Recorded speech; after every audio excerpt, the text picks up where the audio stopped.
شمس القدير ولي الله بشفاعة بالرحمن بإذنه ورضا الله البركة والكرامة شمس القدير ولي الله بشفاعة Nabi Muhammad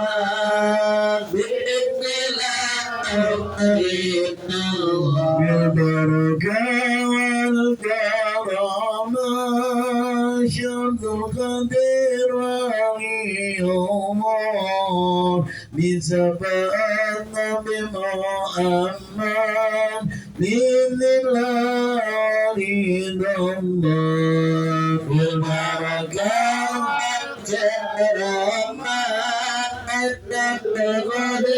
القدير الله بسبب نبي محمد لله ولله برضا الله تعالى الفاتحة.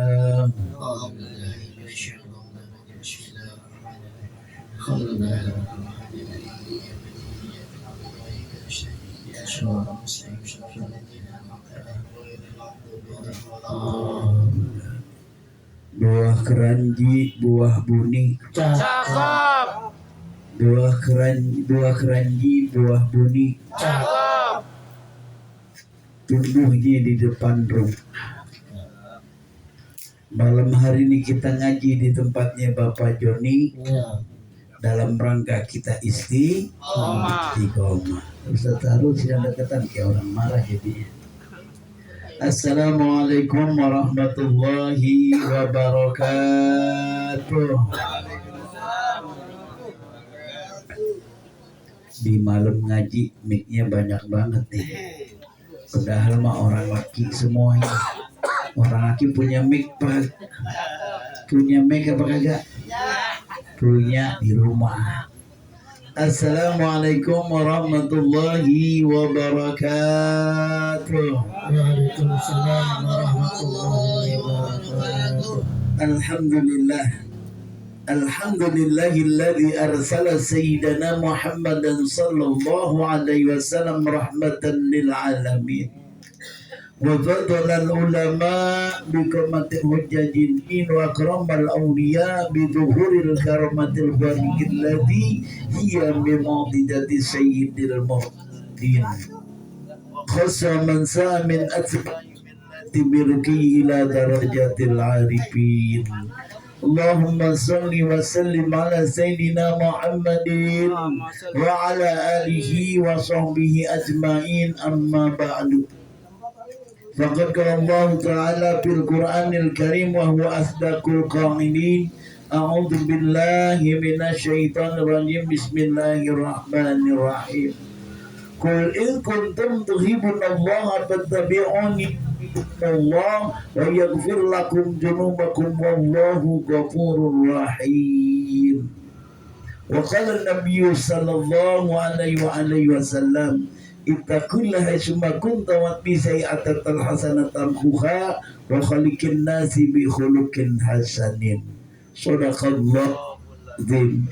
Yang sama-sama kita hormati dan kita muliakan tentunya keluarga daripada Sohibul Bait Bapak Joni berta Ibu Rizka yang malam hari ini alhamdulillah mempersarakan kita dalam rangka istiqomah zikir manaqib di tempat beliau, dan sekaligus beliau minta doa dalam rangka suasana yang baru. Ini kalau kita lihat ada yang baru apa kagak? Ada yang baru apa kagak? Apaan? Apaan yang kelihatan? Lampunya gede-gede. Yang kelihatan lampunya doang. Kalau etalasenya biarin dah. Kita doakan mudah-mudahan beliau berdua dalam rangkaian hidup rumah tangga, dalam rangkaian usaha daripada rumah makannya yang namanya apa nih, Yuliana. Mudah-mudahan restoran Padang ini Allah beri keberkahan, diberikan kelancaran daripada rezekinya, kemudian juga apa yang menjadi hajat niat malam hari kabulkan oleh Allah Subhanahu wa Ta'ala. Begitu juga orang tua kita yang hadir malam hari ini, di antara orang tua kita Bapak Haji Ibrahim dan juga yang lainnya yang saya sebutkan satu persatu, namun insya Allah tidak mengurangi rasa ta'zim dan hormat kami kepada semuanya. Bilkhusus Ketua Majelis Al-Mukarram Ustaz Asbunawi, Al-Mukarram Ustaz Ismail, Ustaz Mustafa, Ustaz Sahrul, dan para guru yang lainnya, Ustaz Yamin. Mudah-mudahan semuanya dalam keadaan sehat walafiat. Ibu-ibunya ada apa enggak? Ibu-ibunya ada apa enggak? Enggak kelihatan, habis dandannya cakep-cakep. Jadi bingung. Bapak Ibu hadirin jemaah yang dirahmati dan dimuliakan Allah Subhanahu wa taala.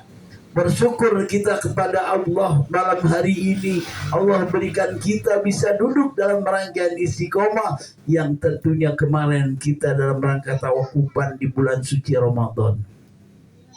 Berapa bulan kita istirahat? Bahkan kita istirahat lebih daripada 2 bulan. Bulan Ramadan, bulan Syawal kita istirahat. Tetapi sesungguhnya di bulan Ramadan ada kemuliaan yang Allah berikan. Kita diberikan tarbiyah, kita dididik dalam rangka meningkatkan keimanan kita agar kita menjadi orang-orang yang berutang, katanya, bertakwa, jangan berutang, repot berutang. Ya ayyuhalladzina amanu kutiba alaikumusiyam kama kutiba alal ladzina min qablikum la'allakum tattaqun. Di situ ada dalam rangkaian apa? Sesungguhnya apabila orang yang melaksanakan ibadah puasa, mudah-mudahan dijadikan orang yang beriman. Ya ayyuhalladzina amanu, orang yang beriman. Seandainya dia orang muslim tetapi dia nggak beriman, saya yakin puasa apa kagak? Puasa apa kagak? Yang ada puasa depannya doang sama belakangnya, bener ya? Orang-orang puasa, dia puasa biar dikata, oh orang ini rajin puasa. Begitu terakhir yang dipikir apa? Lebaran, biarin aja punya kayak oping pulang ke kampung puasa.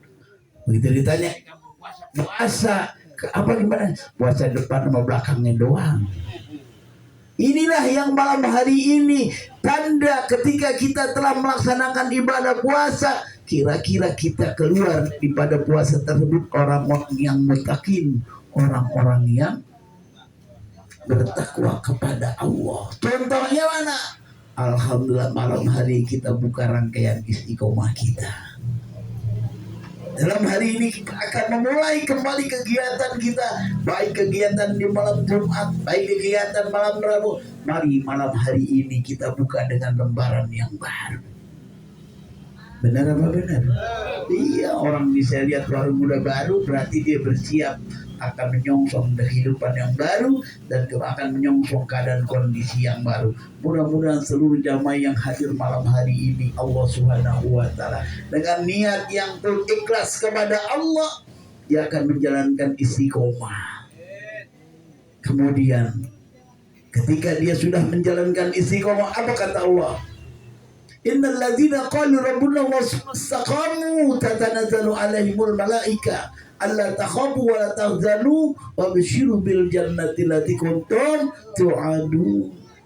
Sungguhnya siapa orang dia telah menyatakan istiqomah kepada Allah, dia rangkaian hatinya dia beristiqomah kepada Allah, dia terus menerus keyakinan, kemudian rangkaian ibadah di bulan suci Ramadan ada di dalam hatinya, dijalankan terus tanpa berhenti, artinya dia istiqomah. Kemudian Allah menyampaikan malaikat apa kata-kata malaikat, sesungguhnya orang yang melakukan istiqomah maka sesungguhnya udah disiapkan yang namanya surga. Amin apa? Amin apa? Nggak mau masuk surga? Mau apa kagak? Mau. Tetapi dikirim males. Jamaah Bapak Ibu yang dirahmati dan dimuliakan Allah Subhanahu wa taala, oleh karenanya malam hari ini merupakan kita mengawali kegiatan kita dalam rangka kita terus memeriahkan, terus mensiarkan dalam rangkaian agama Allah, merangkaian zikir manaqib Syekh Abdul Qadir Al-Jilani. Bahkan kemarin ketika yang namanya setelah Ramadan bulan Syawal, ada beberapa hari, 1 hari setelah Ramadan, jamaah kita dipanggil oleh Allah Subhanahu wa taala yang bernama Ibu Yoyo. Ibu Munzirah, yoyoh lagi. Ibu Munzirah dipanggil oleh Allah Subhanahu wa taala. Pada saat itu kita yakin mudah-mudahan beliau diaku sebagai santrinya, muridnya, muhibbinya Syekh Abdul Qadir Al-Jilani, dan insya Allah dia wajib ditolong. Kenapa? Dalam rangkaian manaqib Syekh Abdul Qadir Al-Jilani dalam mangkobatnya, Allahumma ansurna ba'ata ridwana alaihi wa amidna bi asranil lati awdat alalaihi la Allah wala quwata illa billah. Tadi kita baca maulid, Allahumma sholli wa sallim wa barik alaihi, itu maulid Nabi. Tapi kalau baca maqamat kisah daripada perjalanan seorang waliullah, Allahumma naba'at ridwana alaihi wa amintana bi asraril lati awdagat alaihi. Dijawab berjamaah, la haula wala quwata illa billah. Nih biar pada paham. Minta ada orang nanya apa sih manaqib, begitu ditanya minta mangkobatnya kita gak paham. Cerita mangkobat ini adalah rangkaian cerita seorang waliullah ketika dia lahir sampai dia wafat, dan di situ ada ketentuannya. Nggak semua wali bisa disebutkan namanya mangkobat cerita perjalanan kehidupannya. Malam hari ini kita sedikit bagaimana kita sudah istiqomah dalam rangkaian zikir manaqib.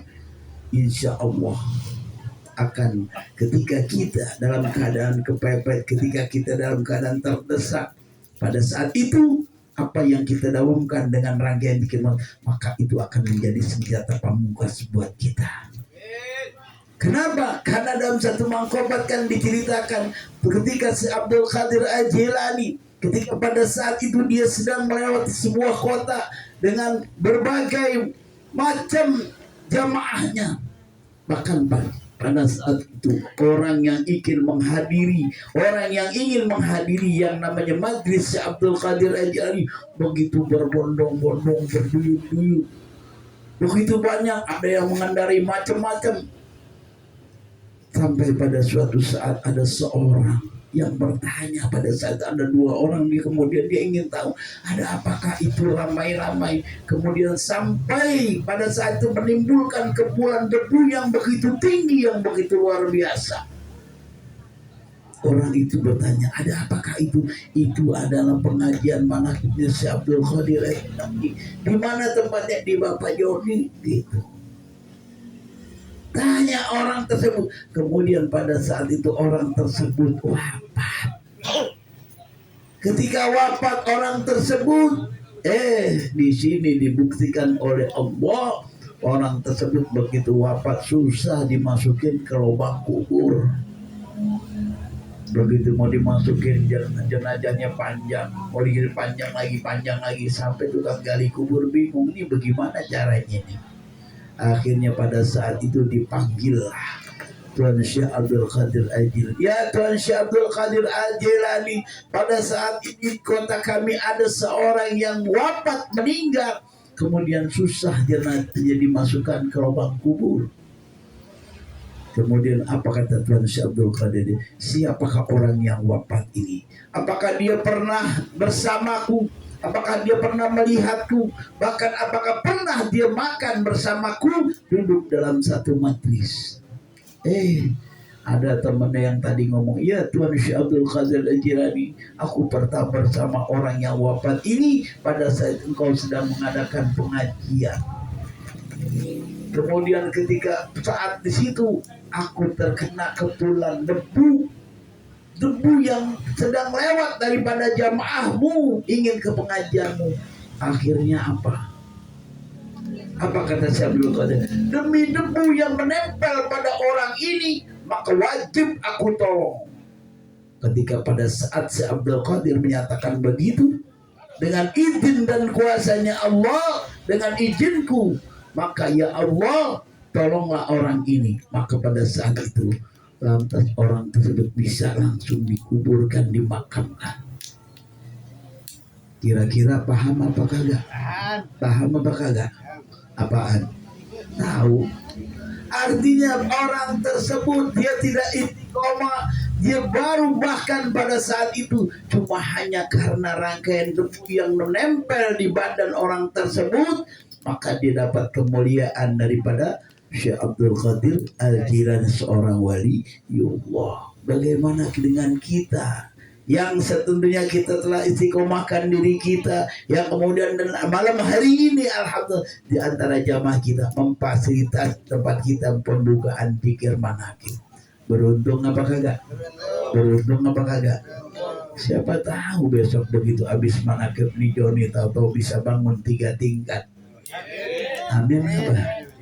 Alhamdulillah paling kagak kita makan rendang gratis, benar gak? Itu udah salah satu keberkahan. Berkah apa berkah? Berkah apa berkat? Berkatmu yang dipikirin. Jamaah yang dirahmati dan dimuliakan Allah Subhanahu, kita ambil tarik pelajaran daripada apa yang disampaikan dalam maqabat tersebut. Ketika dia hatinya dia sudah tanamkan, dia sudah cantelkan, dia sudah tanamkan kemampuannya dalam rangkaian zikir manaqib, yakinlah suatu saat pun akan ditolong oleh Allah Subhanahu wa Ta'ala. Sedikit lagi ini saya cerita kemarin. Kenapa? Karena memang malam ini udah ngomong, kata bini saya jangan lama-lama babang, ntar besok repot nih, celeng lagi kayak kemarin begitu. Jadi ini adalah kemarin ketika kira-kira dua minggu sebelum Ramadan, kita sudah rencanakan mau bikin penutupan, semua udah rencana. Inilah yang namanya ketentuan Allah. Kullu yusibana illa ba'ataballahu lana, tiada seorang pun yang bisa menentukan apa yang dilakukan esok dalam dirinya kecuali semuanya sudah ditentukan Allah. Ketika 2 minggu sebelum kita Ramadan, kita sudah rencanakan, udah begini buat rencana, ternyata kejadian apa? Saya kena gangguan, diberikan cobaan stroke oleh Allah Subhanahu wa Ta'ala. Kira-kira bayangin, stroke berat apa susah? Berat apa berat? Nah iya, jangankan seember aja kita angkat berat, gimana stroke kemarin. Pada saat itu cuma seringan. Tanya ke istri saya kalau mau percaya, ceritanya jam 3 sore biasa, orang-orang biasa kayak orang-orang boci, apaan boci? Bobo siang, kalau kata David bobo siang. Bangun jam 3 sore, begitu bangun jam 3 sore langsung mandi. Begitu mandi, saya tahu bagaimana mandi yang baik. Nggak mungkin kita begitu mandi jemur pala kita basahin. Kenapa? Karena badan energi kita ada yang namanya energi panas. Kalau kita mandi langsung ke pala kita basahin, itu akan terjadi kesalahan. Saya paham. Pertama kita kaki dulu segala macam kita basahin, kemudian sudah enak badan dan baru pala kita basahin. Selesai, bahkan ketika mandi saya ini hari badan saya enak banget, beda sama yang lain, enteng gitu. Akhirnya selesai mandi, saya pikir saya akan ngambil wudhu, pikir mau asar, ternyata belum asar. Akhirnya baca buku sebentar, pikir acara buat ntar malamnya sama ketua udah bilang, ntar mama ada acara pokoknya berkatnya gede dah, kayak gitu. Saya belum pikirin berkatnya doang. Akhirnya baca buku. Begitu baca buku, pada saat itu ada perasaan nih, buku nih hurufnya kenapa nih kayak miring-miring gitu. Apa saya yang miring, apa itu turunannya miring. Nah akhirnya asar. Begitu asar, saya sholat asar. Untung alhamdulillah Allah selesaikan dengan 4 rakaat. Selesai, assalamualaikum. Nah itu badan saya enggak enak. Jangan kata ketika tahiyat terakhir nunjuk begini udah jatuh, udah lemah. Saya nggak bisa apa-apa. Tapi alhamdulillah saya merambat pegang tembok masih bisa berdiri. Akhirnya sampai di kamar jatuh. Udah di tempat tidur nggak bisa apa. Akhirnya apa? Pada saat itu saya telepon ke rumah sakit. Begitu di rumah sakit, turun naik Grab, begitu mau ke rumah sakit masuk, saya udah nggak bisa, nih kaki sudah lumpuh semua, udah nggak ada rasanya. Akhirnya ujung alhamdulillah sapang di gendong saya dimasukin dalam, begitu tuh. Ketika pada saat duduk tersebut, Allah kasih gambar apa yang saya terlihat. Yang pertama kita lihat guru dan orang tua kita. Guru yang pertama mengijazahkan manaqib Mbah Kiai Haji Nasrullah Rasyid dalam pandangan saya. Kenapa dia datang? Kemudian siapa lagi? Guru terbesar kita, Abah Kiai Haji Junaidi Al-Baghdadi. Ini guru saya merinding. Akhirnya pada saat itu terlintas dalam pikiran apa? Ada yang akan kita baca, yaitu Ya Allah, Ya Hayyu Ya Qayyum, Ya Allah, Ya Hayyu Ya Qayyum. Apa artinya? Ya Allah, Ya Hayyu Ya Qayyum, Engkau yang maha hidup, Engkau yang menghidupkan. Ya Allah, maka hidupkanlah aku. Maka pada saat itu tiba-tiba tangan saya bergetar begini. Begitu bergetar begini sambil baca Ya Hayyu Ya Qayyum, biarinlah, saya nggak mau tahu apakah terdengar orang apa selingkuh, saya nggak mau tahu dah. Yang penting dalam pada saat itu terlintas dari dalam hati sampai ke mulut, terdengar apa enggak saya nggak tahu. Apa Ya Allah Ya Hayyu. Akhirnya alhamdulillah pada saat itu berat badan terasa hangat, begitu hangat akhirnya sampai panggilan dokter harus masuk ke kamar diagnosa dokter. Sampai bisa jalan merambat segala macam, begitu naik di tempat mereka dokter itu lemas lagi.